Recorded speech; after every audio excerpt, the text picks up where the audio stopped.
हाँ भाई, देखो थोड़ा सा ही रह गए थे।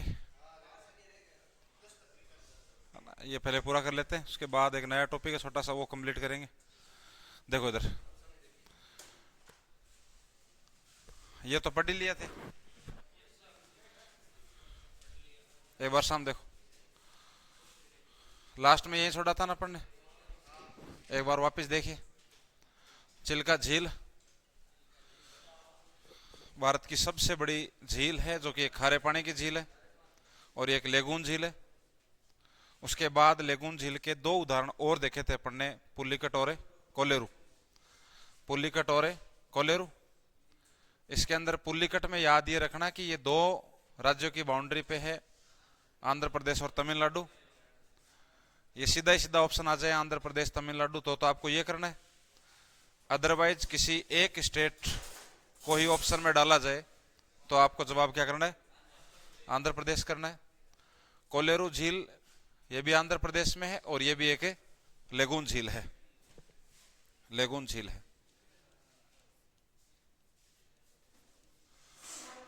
यहां तक अपन ने कर लिया था ना। उसके बाद देखो, फिर दो झीलें और हैं केरल के अंदर। बात हो गई ए सामने। दो झील और हैं केरल में, वो भी लेगून झील है। इधर देखिए एक बार आप, ये दक्षिणी भारत या प्रायद्वीपीय भारत है। लेगून झील का अर्थ मैंने आपको बताया था कि लेगून झील का मतलब ये होता है कि समुद्र का पानी यदि उस झील के अंदर है, तो समुद्र का पानी ये तो नहीं उड़ के आके सीधा ही कहीं बीच के अंदर इकट्ठा हो जाए, तो वो तट का जो किनारा होता है वहीं पर यदि उसको गैप मिलेगा तो वहां वो पर पानी इकट्ठा हो जाएगा।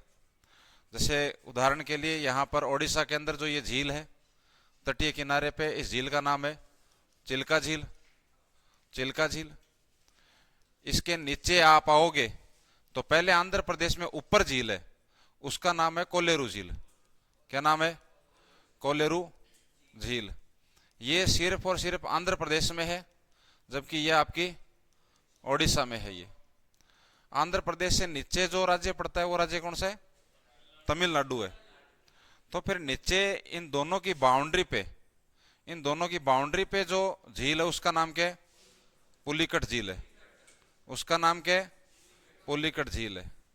इसका मतलब यह है कि ये जो तीनों झील हैं आपकी, वो किस प्रकार की झील है, वो लेगून झील है। यदि ऑप्शन में डाल के ये पूछा जाए कि निम्नलिखित में से कौन सी झील जो लेगून झील है, तो फिर आपको इनके नाम याद करने पड़ेंगे, लेगून झील की लिस्ट आपको याद करनी पड़ेगी।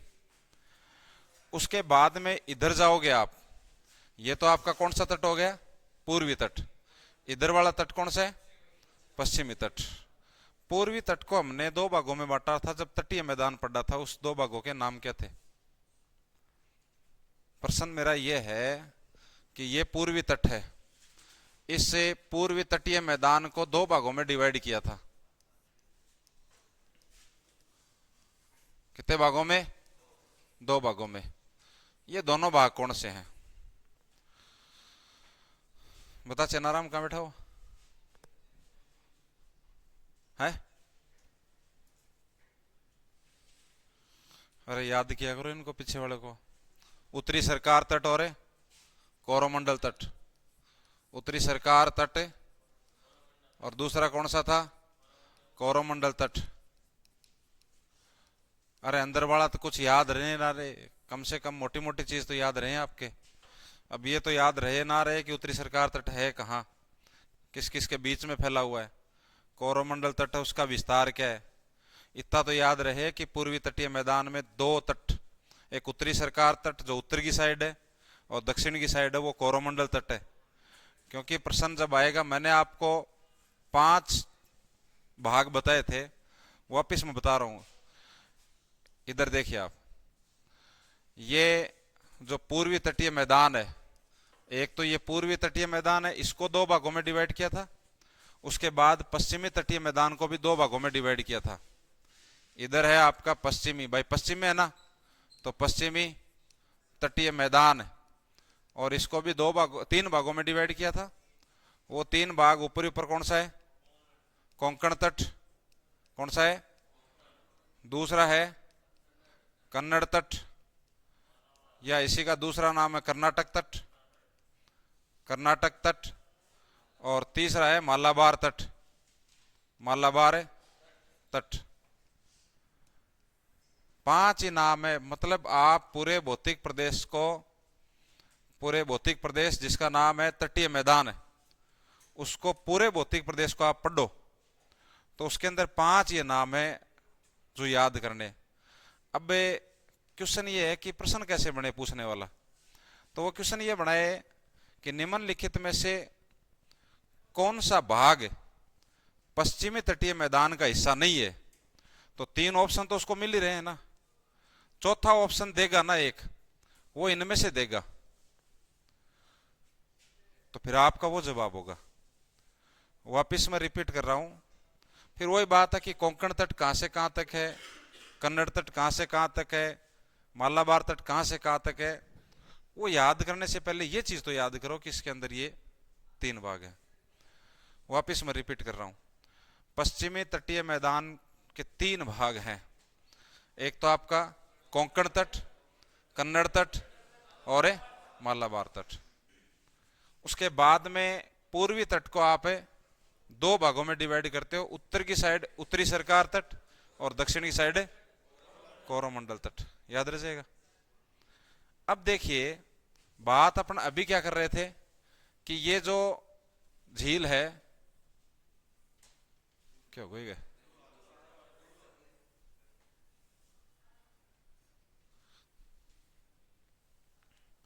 देखो इधर बात अपन ये कर रहे थे कि ये 3 लेगून झील हैं, ये आपके पूर्वी तट पर है। वो किधर है? पूर्वी तट। पश्चिमी तट पे आप इधर घूमोगे, इधर यहां इसके जस्ट ऊपर जाओगे तो यहां कौन सा राज्य है? केरल। कौन सा है? केरल। केरल में भी आपके 2 जिले हैं, यहां पर भी 2 लेगून जिले हैं। उसमें से एक का नाम है अष्टमुदी, अष्टमुदी या अष्टमुडी भी लिखा हुआ सकता है, और एक है बेम्बनाद। कौन सी? बेम्बनाद। ये दोनों जिले जिस राज्य में है वो राज्य है केरल। कौन सा? केरल। और ये जो दोनों जिले हैं, ये दोनों झीलें भी लेगून झील हैं। इसका मतलब ये है कि इन झीलों में भी जो पानी है वो कहां का है? समुद्र का है। कहां का है? समुद्र का है। तभी तो वो लेगून झील का उदाहरण है। लेकिन इस पश्चिमी तटीय मैदान पर इन लेगून झीलों को लोकल लैंग्वेज के अंदर कयाल कहा जाता है। क्या कहा जाता है? कयाल कहा जाता है। तो कयाल तो वहां की स्थानीय भाषा का नाम है, लेकिन वास्तव में वो क्या है? लेगून झील है। अब आपको लेगून झीलों की लिस्ट बनानी हो तो उसमें 5 मोटी मोटी झील आपको याद करनी है। 3 आपको इस साइड में और 2 आपको इस साइड में। इधर जो 3 झीलें हैं उसमें चिल्का झील ओडिशा के अंदर, कोलेरू झील आंध्र प्रदेश में, पुल्लिकट झील आंध्र प्रदेश और तमिलनाडु की सीमा पर। तेलंगाना नहीं, तेलंगाना और तमिलनाडु में अंतर है। नाम भले ही मिलते जुलते होंगे, तेलंगाना अलग है, तमिलनाडु अलग है। इधर आप आओगे तो केरल में 2 और लेगून झील है। एक का नाम अष्टमुदी है और एक का बेम्बनाद है। ये दोनों झीलें भी लेगून झील हैं, दोनों की दोनों केरल राज्य में है। लेकिन इधर पश्चिमी तटीय मैदान के अंदर जो ये लेगून झीलें हैं उन्हें क्या कहा जाता है? कयाल। क्या कहते हैं? कयाल। तो इसको लिखो आप। देखो इधर यही बात इधर लिखी हुई है कि केरल की प्रमुख झीलें बेम्बनाद और अष्टमुदी, ये दोनों झीलें लेगून झील का उदाहरण है। लेकिन पूर्वी तट पर ये जो झीलें हैं, पूर्वी तट नहीं, ये कौन सा है? पश्चिमी तट है। पश्चिमी तट।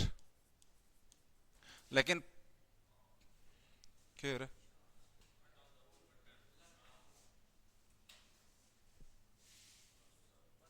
पीयूष को बुलाओ।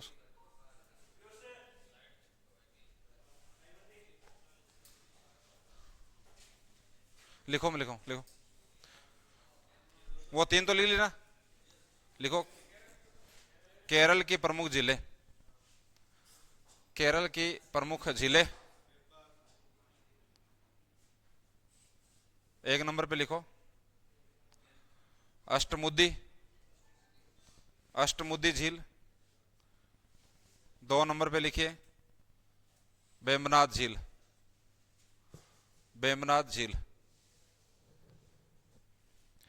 नीचे लिखो नोट लगा के, लिखिए उपरोक्त दोनों झीलें, उपरोक्त दोनों झीलें लेगून झील का उदाहरण है। उपरोक्त दोनों झीलें, उपरोक्त मतलब ऊपर वाली दोनों, लेगून झील का उदाहरण है। लेकिन लेकिन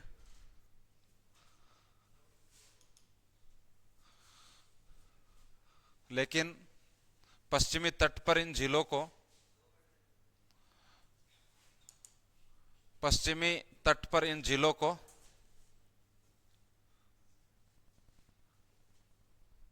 कयाल कहा जाता है,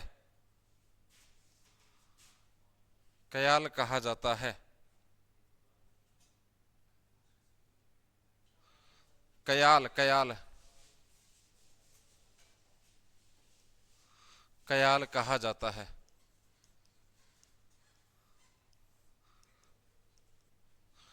कयाल कहा जाता है।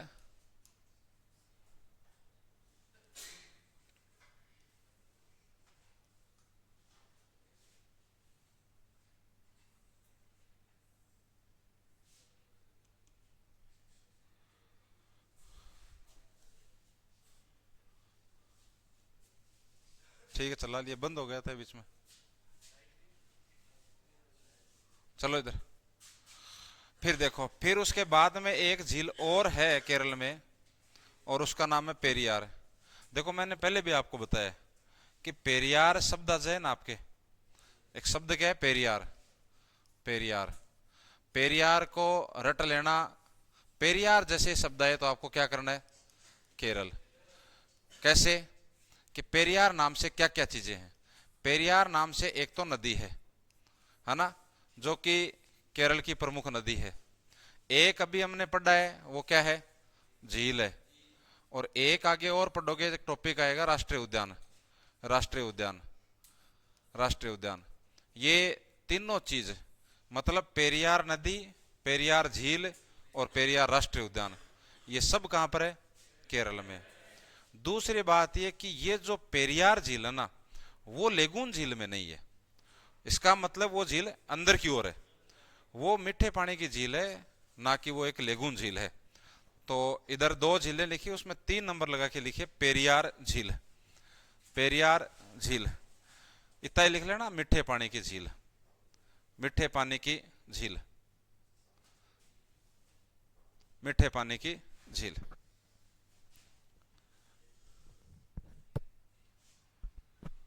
फिर देखो, ये तो कर ही लिया। उसके बाद में है तमिलनाडु की झीलें। याद करने की हो हिम्मत तो कर लेना, अदरवाइज छोड़ देना इनको, है ना। कोडाई कोनाल और कालीबेली, ये 2 झीलें। किसी की लिखने की इच्छा है तो वो लिख लो, और मोटा मोटा याद करना चाहिए वो मत लिखना, ठीक है ना। तमिलनाडु की झीलें, कभी तो इनका प्रश्न आया नहीं है। जो मैं जोर दे के बोल रहा हूं वहां से प्रश्न कम से कम आपके याद होने चाहिए भाई, है ना। वो याद नहीं कर रहे हैं आप।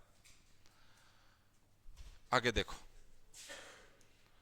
फिर उसके बाद में कुछ 2-4 झीलें और हैं बस।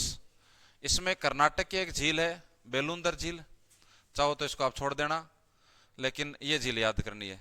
सिक्किम में एक झील है चोलामू झील। कौन सी, चोलामू। देखो अपन ने लद्दाख में जो झील पड़ी थी ना, कौन कौन सी थी, पेंगोंग त्सो, पेंगोंग त्सो झील थी एक तो, और एक त्सो मोरिरी, त्सो मोरिरी। ये जो झीलें थी ये दोनों कहां थी, ये आपकी लद्दाख के अंदर थी। ये कहां थी, लद्दाख के अंदर। तो सेम देखो ये सब, देखो आप इधर चोलामू झील। सिक्किम भी कहां है, सिक्किम भी तिब्बत के पास का एरिया है, तो वो लैंग्वेज का फर्क है वो, ठीक है ना। तो ये नाम देखो इधर, ये नाम और सिक्किम और लद्दाख भी तिब्बत के टच वाला एरिया है, ठीक है ना। तो चोलामू झील, ठीक है ना, भारत की सबसे ऊंचाई पर स्थित झील है ये। और इसी झील से एक नदी निकलती है, तीस्ता नदी। तीस्ता नदी किसकी सहायक नदी है?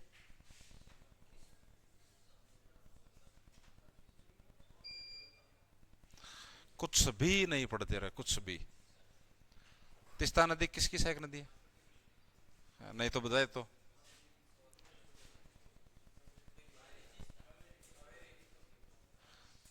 कावेरी सिक्किम में कटे आ गई।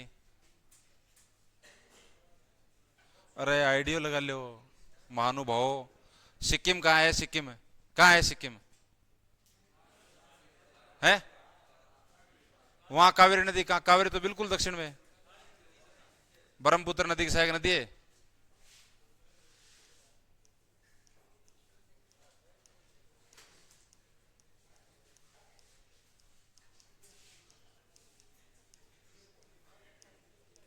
ये तीस्ता नदी यहीं से निकलती है, इसके पास से।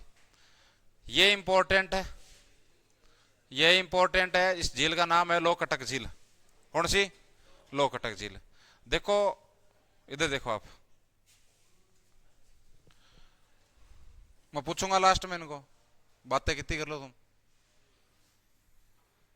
ये उत्तरी भारत है, ये सिक्किम यही है ना।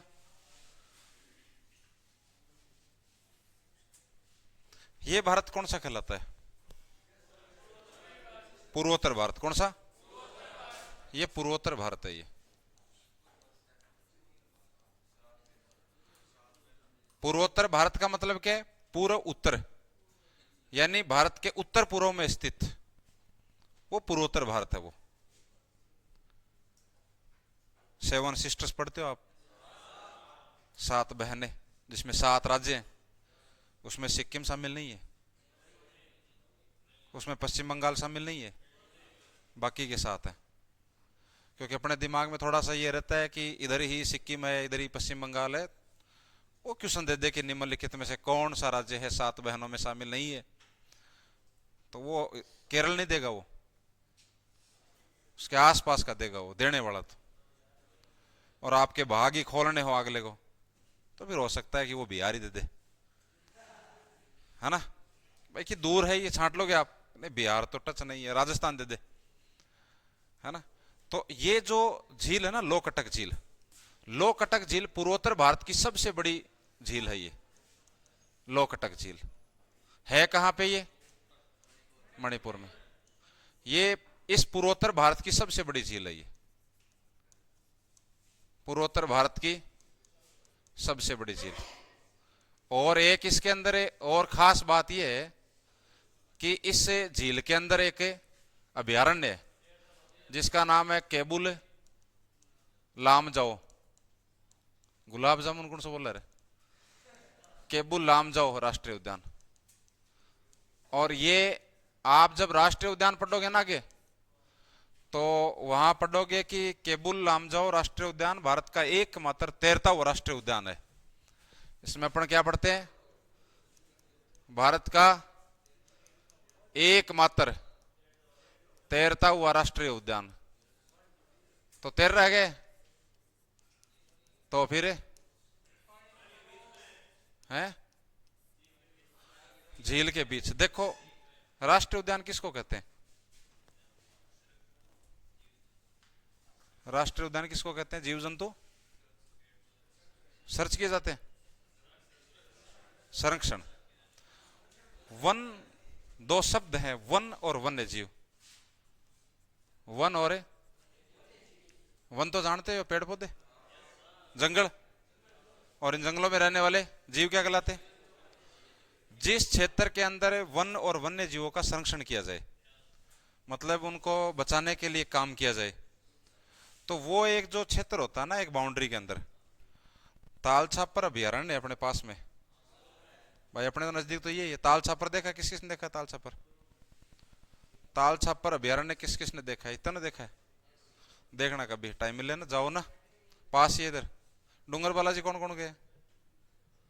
तो डूंगर बालाजी है ना, उससे आप इधर जाओगे ना, तो उधर ताल छापर अभयारण्य। वो राष्ट्रीय उद्यान नहीं है, वो अभयारण्य है वो। तो उसके अंदर एक काले हिरण है, तो वहां पे तारबंदी कर रखी है बाकायदा कि इतने क्षेत्र के अंदर है ये, इसके अंदर जो भी जीव जंतु रह रहा है या इसके अंदर जो भी वनस्पति है उस वनस्पति को बचाया जाए। वनस्पति बचानी जरूरी है, वन्य जीव भी बचाने जरूरी है जीवन के अंदर। तो यहां पर वन और वन्य जीवों का संरक्षण किया जाता है। तो जल के अंदर भी तो वन और वन्य जीव है।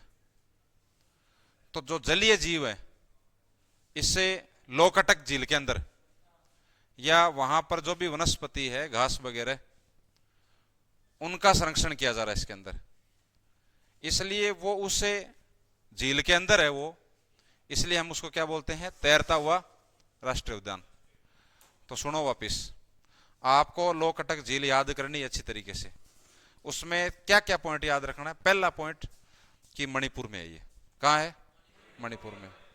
दूसरा पॉइंट आपको याद ये रखना है कि ये पूर्वोत्तर भारत की सबसे बड़ी झील है, और ध्यान रखना ये मीठे पानी की झील है। तीसरा पॉइंट कि इसके अंदर एक राष्ट्रीय उद्यान है जिसका नाम है केबुल लामजाओ। क्या? काबुल नहीं है, केबुल। काबुल अलग है। काबुल कहां है? चीन में? अफगानिस्तान या पाकिस्तान? अफगानिस्तान में। वो काबुल है, ये क्या है? केबुल लामजाओ। तो केबुल लामजाओ भारत का एकमात्र तैरता हुआ राष्ट्रीय उद्यान है। वो राष्ट्रीय उद्यान इस झील के अंदर है, वो समझ गए? लोकटक झील कहां है? मणिपुर में। पूर्वोत्तर भारत की सबसे बड़ी झील, और इसके अंदर एक राष्ट्रीय उद्यान, उसका नाम क्या है? केबुल लामजाओ की विशेषता क्या है? लिखो तो तीनों पॉइंट। लोकटक झील पूर्वोत्तर भारत की सबसे बड़ी मीठे पानी की झील, और इस झील में भारत का एकमात्र तैरता हुआ राष्ट्रीय उद्यान जिसका नाम क्या है? केबुल लामजाओ।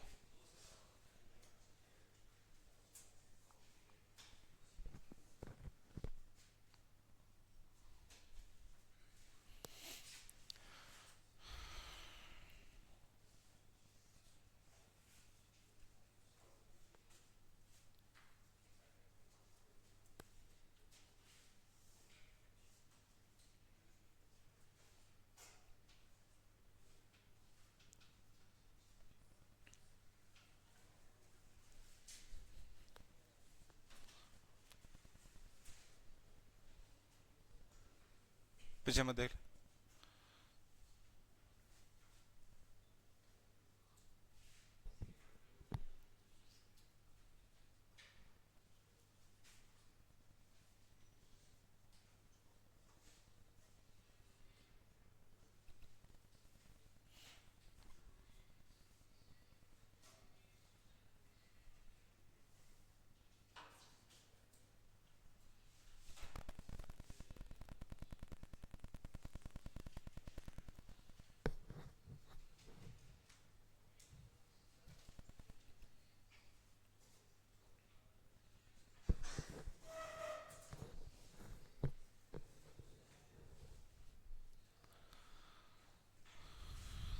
आगे देखो, ये लास्ट 3 जिले तेलंगाना है। एक तो ये बताओ कि, तो बता रहे बीच में हंसे हो, चेक करे साइड पे खड़े हो। खड़ो क्या हंसे हैं? ये तो मन तो बने हंसी। क्या बात है, क्या कहो? नहीं, वो कुछ बता रहे हो ना। एक तो मैं बार बार ये कह चुका कि मैं जितनी देर 1 घंटे पढ़ाऊं ना, आप चुप रहो रहो। जो पूछा जाता है उसका जवाब तो आप देते नहीं पूरी क्लास। बैठ जा।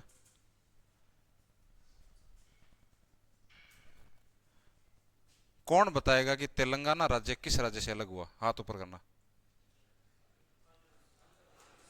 आंध्र प्रदेश। ये भी आधी क्लास को ही पता है। भारत में कितने राज्य हैं? 29 नहीं है? किधर है? किधर है? 28। कितने राज्य हैं? रोके हो रहे हैं।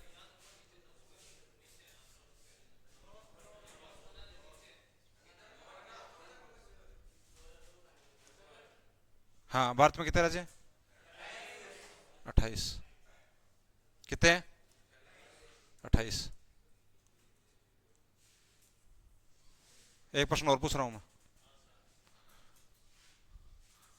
किताबों में आपने पढ़ा होगा कि भारत का 29वां राज्य तेलंगाना। फिर 28 कैसे हुए? अच्छा, तेलंगाना बना कब था? अरे वाह, 2 जून कौन सा बता रहे? 2 जून 2014। तो ये तो 29वां है ना, फिर 28 कैसे हुए? एक बताओ, एक बता, तू बता।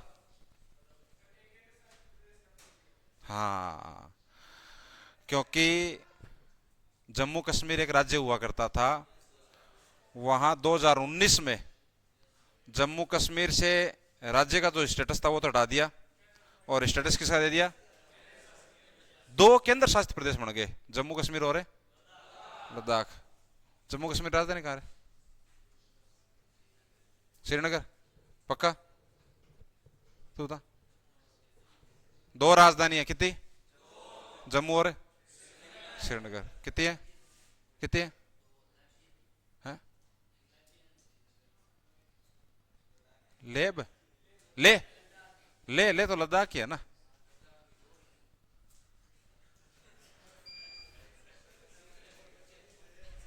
नहीं नहीं, आज ही आयो क्लास में, आज ही है ना। है कुछ नहीं है, कोई बात नहीं। ले लद्दाख की राजधानी है, किसकी? लद्दाख अलग है, जम्मू कश्मीर अलग है, ठीक है। अच्छा, आगे देखो। तो तेलंगाना किससे अलग हुआ?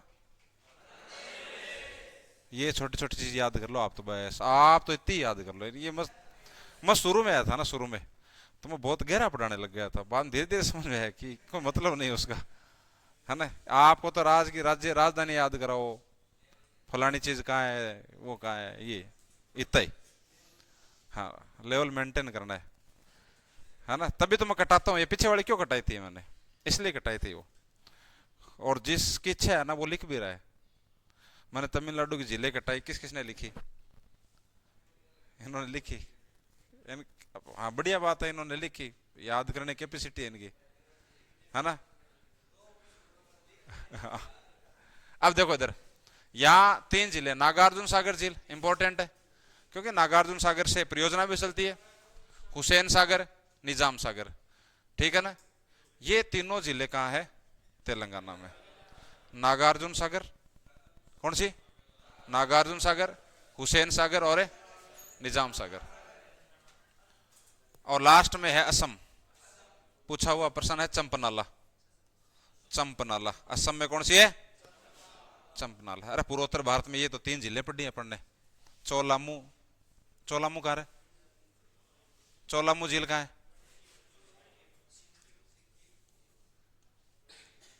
चोलामू झील कहाँ है? सिक्किम। हाँ, भारत की सबसे ऊंचाई पर स्थित झील कौन सी है? चोलामू। चंपनाला कहाँ है? लोकटक है, लोनार झील है, लोनार झील है महाराष्ट्र है। अरे लोनार झील महाराष्ट्र में है। लोनार झील कहाँ है? महाराष्ट्र में।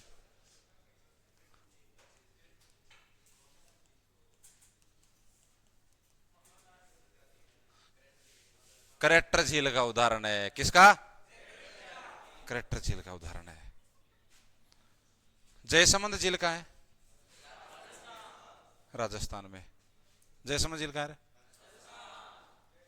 भारत की सबसे बड़ी अंतःस्थलीय खारे पानी की झील? सांबर। कौन सी? रेणुका झील कहाँ है? हैं?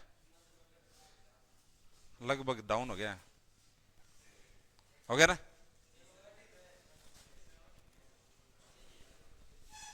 अरे रेणुका झील कहाँ है? हिमाचल प्रदेश में। कहाँ है? चंद्रताल है, सूरजताल है, भोजताल है।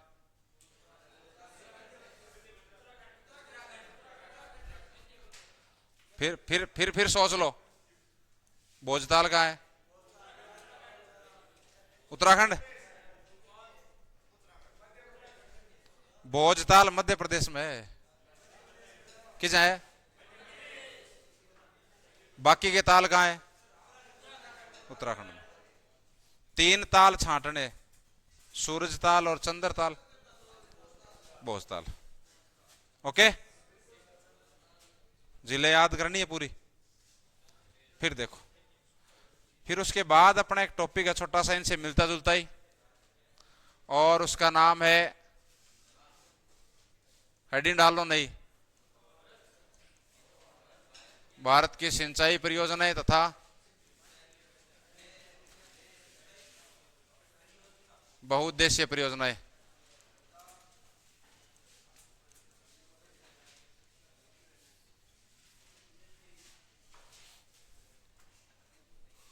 परियोजनाएं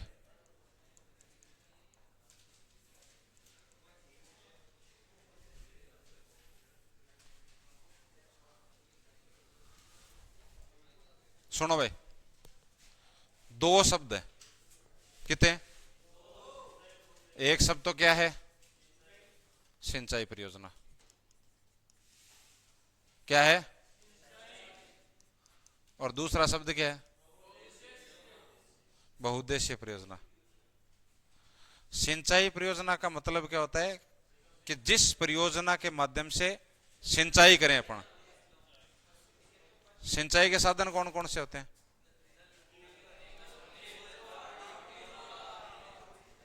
नलकूप, नहर, तालाब। ठीक है, तो जिन परियोजनाओं के माध्यम से हम सिंचाई करें वो किस में शामिल होती हैं? सिंचाई परियोजनाएं। सिंचाई परियोजनाओं को तीन भागों में डिवाइड किया गया।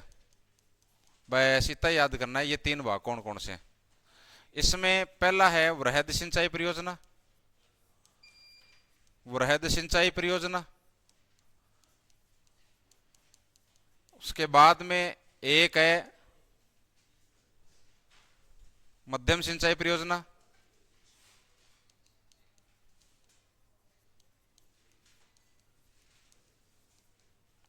और एक है लघु सिंचाई परियोजना। लिखना मत एक बार, एक है लघु सिंचाई परियोजना।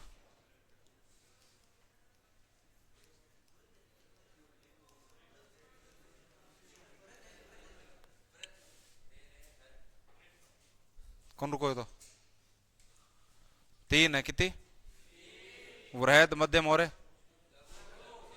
वृहद का मतलब होता है बड़ा, लघु का मतलब है छोटा, और इनके बीच में मध्यम। जिस सिंचाई परियोजना से 10,000 हेक्टेयर से अधिक क्षेत्रफल में सिंचाई की जाए,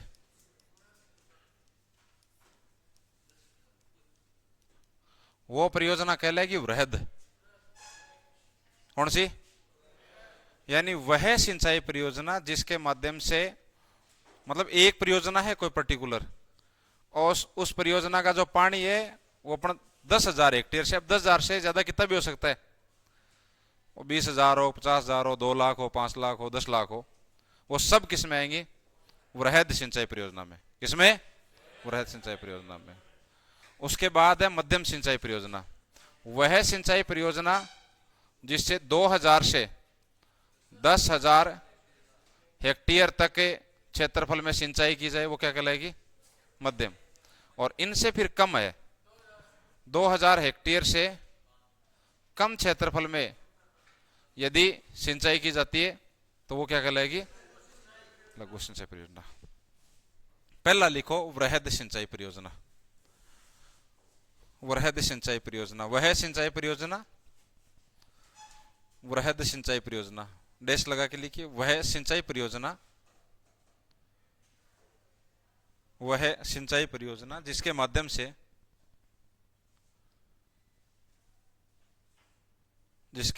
से 10,000 हेक्टेयर से अधिक क्षेत्रफल में, 10,000 हेक्टेयर से अधिक क्षेत्रफल में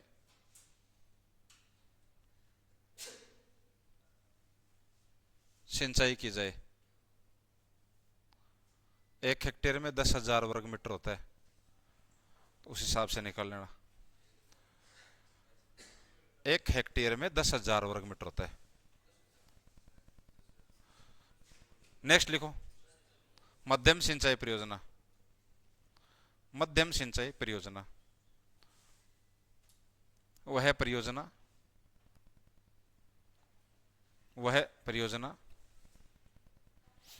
जिसके माध्यम से वह परियोजना जिसके माध्यम से 2000 हेक्टेयर से 10,000 हेक्टेयर 2000 हेक्टेयर से 10,000 हेक्टेयर क्षेत्रफल में सिंचाई की जाए।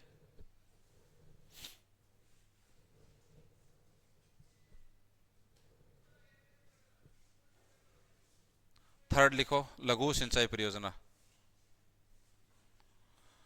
लघु सिंचाई परियोजना वह सिंचाई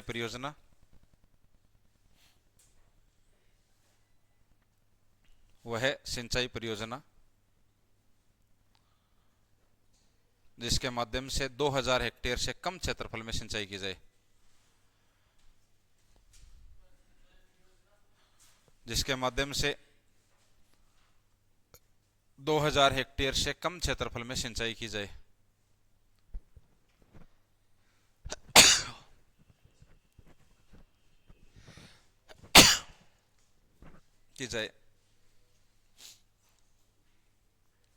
लघु सिंचाई परियोजना। एक शब्द क्या पढ़ा अपन ने? बहुउद्देशीय।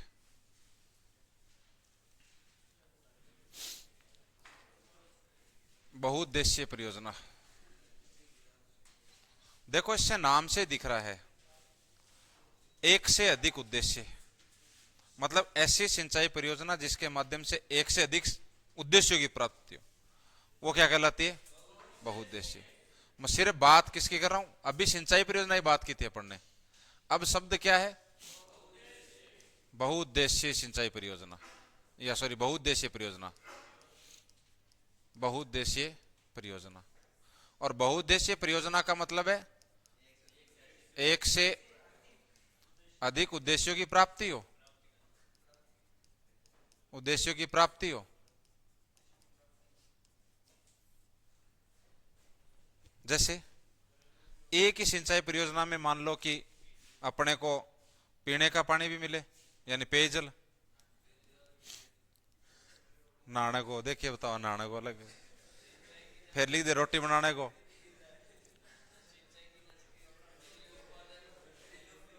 सिंचाई, उसके बाद में विद्युत उत्पादन, और ऐसा क्षेत्र है तो वो फिर पर्यटन की दृष्टि से भी इंपॉर्टेंट है, तो वो भी कमाई है उद्योगों के अंदर। तो उद्देश्य, बहुत सारे उद्देश्यों की प्राप्ति होती है, इस प्रकार की परियोजना को बोलते हैं बहुउद्देशीय परियोजना। क्या बोलते हैं? बहुउद्देशीय परियोजना। सिंचाई परियोजना नाम है ना, उसमें तो सिर्फ सिंचाई की जाएगी, लेकिन बहुउद्देशीय नाम आ जाए तो फिर पीने का पानी भी मिलेगा, बिजली भी मिलेगी, सिंचाई भी की जाएगी, ठीक है ना। ऐसी परियोजनाओं को, एक व्यक्ति है जिनका नाम है पंडित जवाहरलाल नेहरू। पंडित जवाहरलाल नेहरू। पंडित जवाहरलाल नेहरू ने बहुउद्देशीय परियोजनाओं का कहा था आधुनिक भारत का नवीन मंदिर। यदि प्रश्न ये पूछ ले ना, सुनो, प्रश्न ये पूछ ले, दो प्रश्न बने। पहला तो ये कि बहुउद्देशीय परियोजनाओं को आधुनिक भारत का नवीन मंदिर किसने कहा? तो नेहरू जी। दूसरा प्रश्न ये बने कि पंडित जवाहरलाल नेहरू ने किसे आधुनिक भारत का नवीन मंदिर कहा? बहुउद्देशीय परियोजना। भाई मंदिर में भी जाते हैं तो अपन बहुत सारे उद्देश्य लेके जाते हैं, है ना। पता नहीं क्या क्या मांगते हैं अपन, नहीं मांगते हैं, है ना। बाहर नहीं बताते हैं अपन, अंदर ही अंदर। नौकरी लग जाए, ब्याह हो जाए, है ना। है ना। किसी कुछ साइड में होते हैं वो सफल हो जाए उधर है, रुपया मांगे।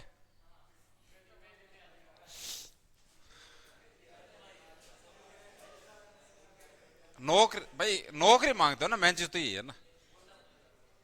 नहीं मांगते क्या? मंदिर में जाके नौकरी मांगते हो ना आप?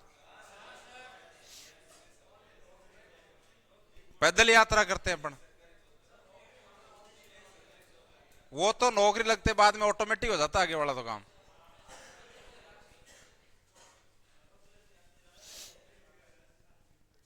तो सेम वही बात यहां पर है, यहां पर भी क्या है, ये मंदिर ही तो है, पीने का पानी मिल रहा है, सिंचाई, फसल उत्पादन हो रहा है, बिजली मिल रही है। तो ये ध्यान रखना।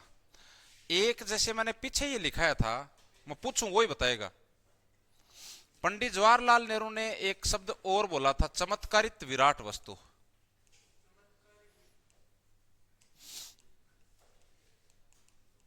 इस शब्द का प्रयोग पंडित जवाहरलाल नेहरू ने किसके लिए किया था रे? नहीं बेरो था, लिखाड़ा था, कौन बताएगा? पंडित जवाहरलाल नेहरू ने बहुउद्देशीय परियोजनाओं को तो कह दिया आधुनिक भारत का नवीन मंदिर, लेकिन पंडित जवाहरलाल नेहरू ने एक शब्द और यूज में लिया था, चमत्कारित विराट वस्तु। वो किसके लिए लिया था? वो भाखड़ा बांध के लिए लिया था। किसके लिए? भाखड़ा बांध के लिए। भाखड़ा बांध, भाखड़ा बांध कहां है? हिमाचल प्रदेश में। कहां है? कौन सी नदी पर है? सतलज नदी पर। ठीक है ना। तो ये दोनों चीजें, इन चीजों को जोड़ा करो आप एक दूसरे को, ठीक है ना। तो लिखो बहुउद्देशीय परियोजनाएं, इतना ही लिख लो शॉर्ट में। एक से अधिक उद्देश्यों की प्राप्ति, एक से अधिक उद्देश्यों की प्राप्ति,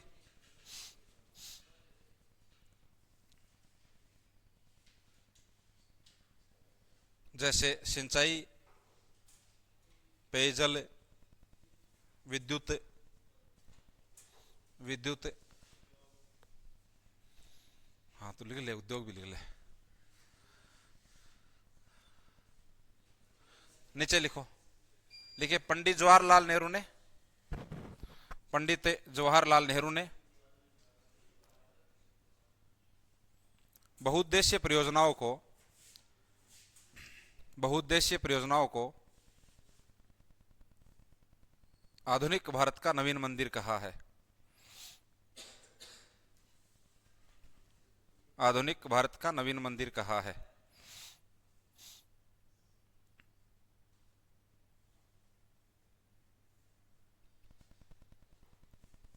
और वो अपन ने उधर बाखड़ा बांध में लिख ही लिया।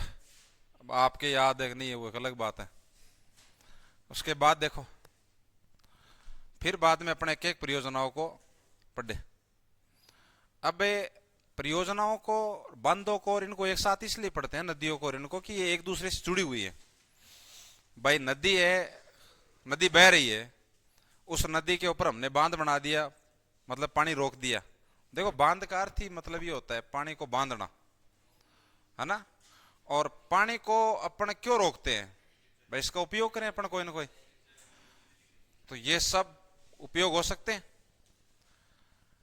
तो इसके अंदर मुख्य रूप से ये अपन जो परियोजनाएं पढ़ते हैं उसमें नदी के ऊपर बांध बनाया जाता है। फिर उस परियोजना का नाम कैसे रखें? या तो जो बांध बनाया है उस बांध के नाम पे रख दें, या फिर उस नदी के ऊपर भी रखा जा सकता है। जैसे भाखड़ा नांगल परियोजना है, तो उसमें सतलज नदी पर दो बांध है, एक तो भाखड़ा और एक है नांगल। तो वहां जो परियोजना का नाम हमने लिखा वो सतलज नदी पर बने दो बांधों के ऊपर रखा, भाखड़ा नांगल परियोजना। जैसे अपन एक परियोजना राजस्थान में पढ़ते हैं, चंबल परियोजना। तो चंबल परियोजना है वो नदी के ऊपर नाम है वो, हालांकि चंबल परियोजना है उसके ऊपर 4 बांध है, गांधी सागर, राणा प्रताप सागर, जवाहर सागर और कोटा बैराज। लेकिन परियोजना का नाम नदी के ऊपर है। तो मेरा कहने का मतलब ये है कि किसी परियोजना का नाम उस पर बने बांध पर भी रखा जा सकता है और नदी पर भी रखा जा सकता है, लेकिन परियोजना में किया यही जाएगा, या तो सिंचाई करेंगे या बाकी के उद्देश्यों की पूर्ति साथ में करेंगे। क्लियर मेरी बात? एक परियोजना है जिसका नाम है शिव समुद्रम परियोजना।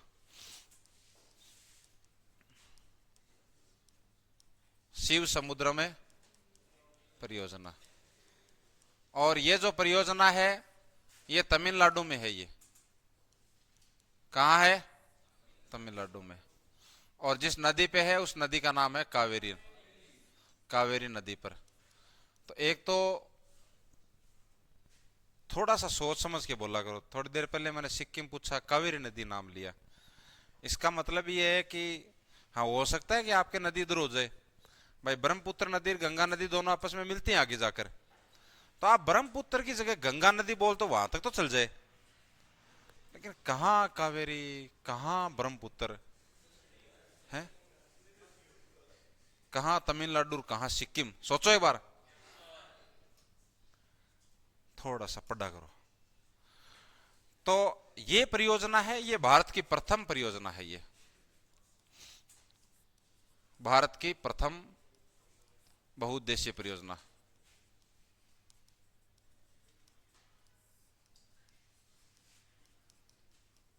एक उसके बाद आप परियोजना याद करोगे, दामोदर नदी घाटी परियोजना।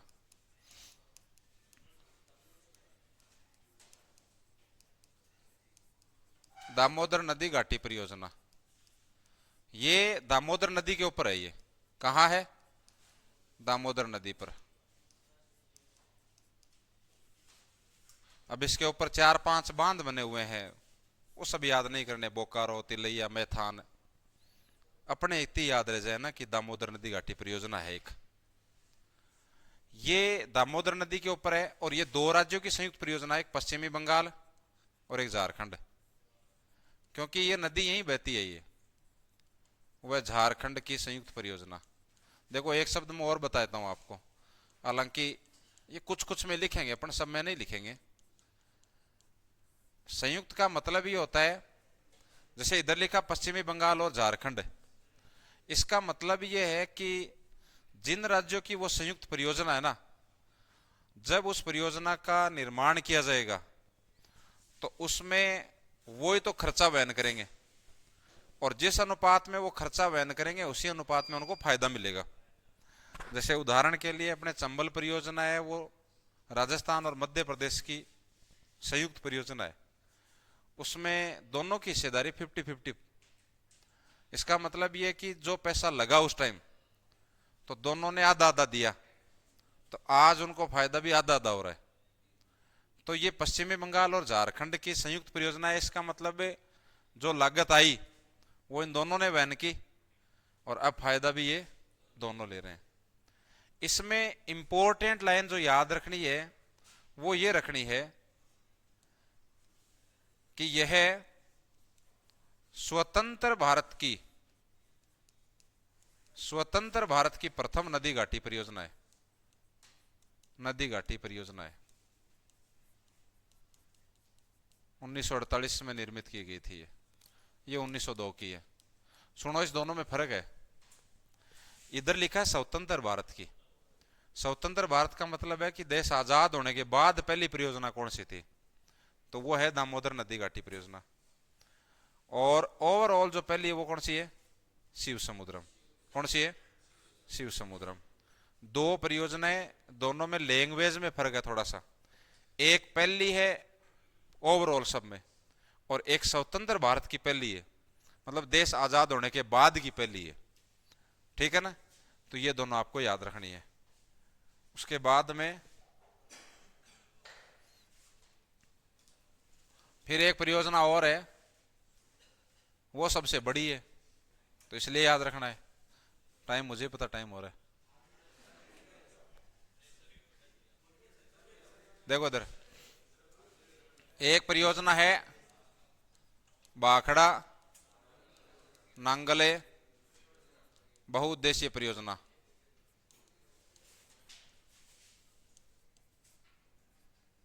परियोजना ये दो बांध है। ये कैसे, देखो इधर, यहां अपने नदी पढ़ते हैं के सतलज नदी। अब पूछो वही बताएगा। इस नदी का नाम है सतलज नदी।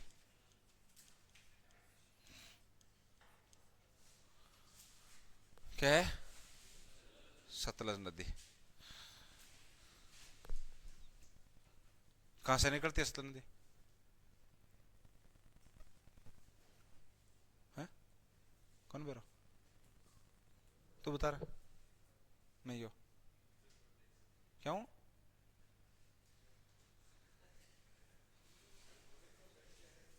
थार गांव मत निकाल दिए तू बता रहा है? शिवालिक है पड़े से?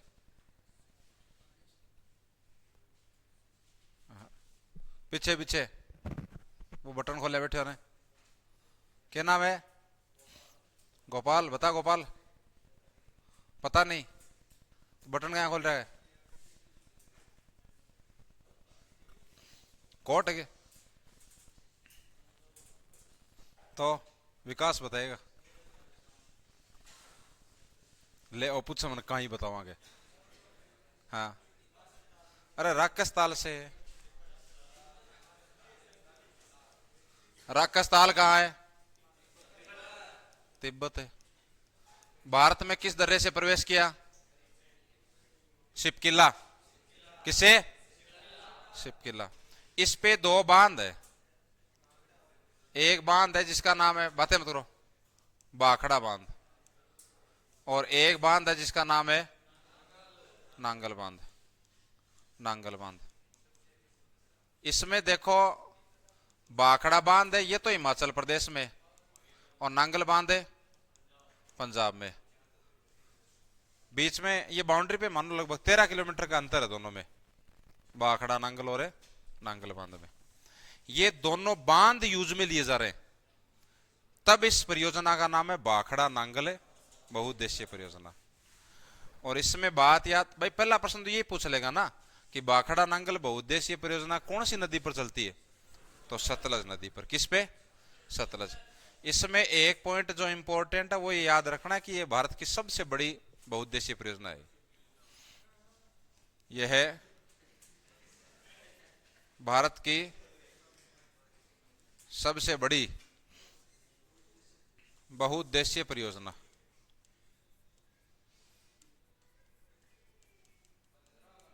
परियोजना है पंजाब, हरियाणा, राजस्थान, इनकी संयुक्त परियोजना है ये, ठीक है ना? तो वो तो याद नहीं रहे, लेकिन ये तो कम से कम रहे। इसमें बाखड़ा बांध के बारे में हमने पढ़ लिया कि ये भारत का सबसे ऊंचा गुरुत्व बांध है। ये पढ़ा था ना कि आपको ये पूछ लेना कि भारत का सबसे ऊंचा गुरुत्व बांध कौन सा है। दो चीजें हैं, एक तो ये पूछे कि भारत का सबसे ऊंचा गुरुत्व बांध, सबसे ऊंचा गुरुत्व बांध, और एक प्रश्न यह है कि भारत का सबसे ऊंचा बांध, भारत का सबसे ऊंचा बांध। तो भारत का सबसे ऊंचा बांध तो कौन सा है? टिहरी। कौन सा? किस राज्य में है? उड़ीसा में?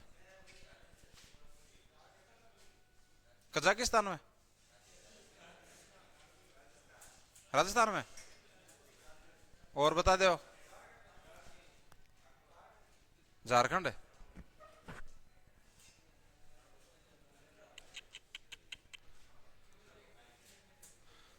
भगवान भरोसे हो आप। अरे उत्तराखंड है। और देख के बता दी, देख कहां है? अरे सौ ऊंचो है जो को तो याद कर लियो। सबसे ऊंचा बांध कौन सा है? कौन से राज्य में? किस नदी पर? भागीरथी नदी पर।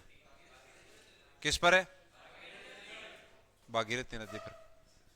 किस पर है? ऊंचाई याद तो होगी को नहीं? 261 मीटर। कितनी? एक लिखा है भाखड़ा बांध, वो है वैसे तो ओवरऑल दूसरा है वो 226 मीटर, लेकिन एक शब्द जुड़ा हुआ है गुरुत्व है, ये गुरुत्वाकर्षण पे टिका हुआ है ये, मतलब वो तो पहाड़ों के अंदर बना हुआ ना, पहाड़ के बीच में, उस आधार पे। और ये एक मैदानी भाग पर बना हुआ है ये, ठीक है ना। तो दो प्रश्न है, लैंग्वेज पढ़ के जवाब देना। आपको पूछ ले कि भारत का सबसे ऊंचा बांध कौन सा है, तो जवाब है टिहरी बांध। कौन सा? टिहरी बांध किस राज्य में है? किस नदी पर है? आपको पूछ ले भारत का सबसे ऊंचा गुरुत्व बांध कौन सा है? भाखड़ा बांध। कौन सा? भाखड़ा बांध किस नदी पर है? किस राज्य में? हिमाचल प्रदेश। किस राज्य में? हिमाचल प्रदेश। लोनार झील कहां है? महाराष्ट्र में। कहां है? कोलेरू झील आंध्र प्रदेश। पुलिकट है आंध्र प्रदेश और तमिलनाडु की सीमा। लोकटक है मणिपुर। जोधपुर कौन सा बोले? मणिपुर। चंपनाला भोजताल है। चोलामू पेंगोंग त्सो झील है। वुलर झील है।